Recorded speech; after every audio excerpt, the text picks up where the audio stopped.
Boom, we are alive, ladies and gentlemen. As we move into 2022, what I wanted to do was start by sharing some of the things that I've gotten wrong in the past. And more than just making money, you want to make sure you're not losing it. So we're going to go over my top 5 crypto mistakes of, well, the last 10 years of playing here. Oh my God, like security. Security is super important. So there's a few different ways we want to take a look at this. Now, first off, the seed phrase. The writing down of the characters that basically control your assets. So every time you open a wallet, you're going to be given the opportunity to write down your seed phrase. Where you store that seed phrase and the passwords around the access to that wallet are extremely important.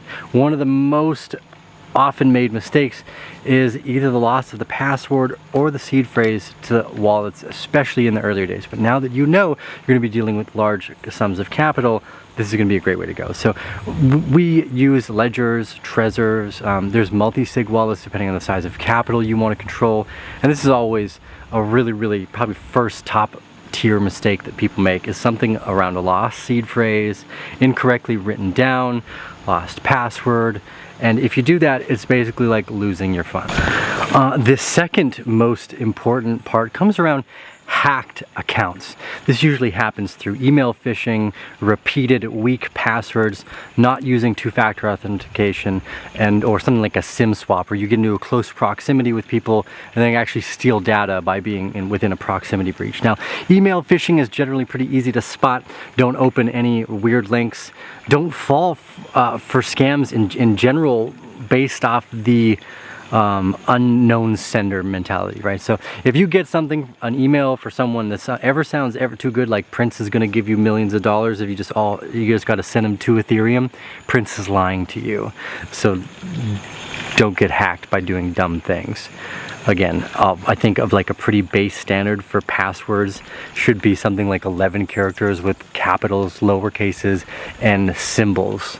So keep that in mind. Hugely important that you do not get hacked and lose all your capital. You know, now lately a lot of the hacking we've seen too has been a bit more complex around, let's say, websites that look really similar to the website that you're trying to visit. So just like a slight misspelling of the name.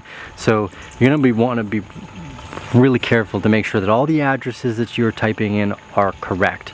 You know, very important to follow down those lines.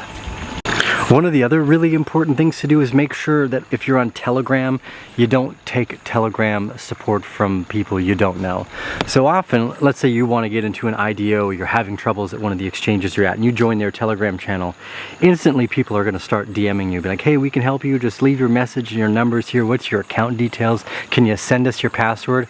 Be very careful. Anytime you go into Telegram, that people are going to try to scam you. So exchange support in Telegram is almost always a bad idea, and if you're having conversations there, make sure all of your security preferences are there as well. Don't share with everyone what your cell phone number is, so that they have a much harder time trying to figure out who it is they would want to SIM swap.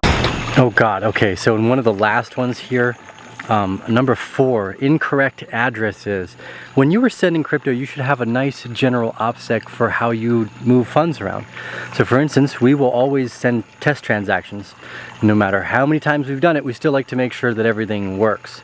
There's a few reasons for that. It's just better to have a good OPSEC practice instead of wing it every time. So make sure the funds that you're sending, you don't accidentally have an old address copied in the clipboard from the last place you were trying to send money to. It's actually more common than you'd think. Oh God, and one of the final pieces of the top 5 crypto mistakes over the decades is selling assets too early.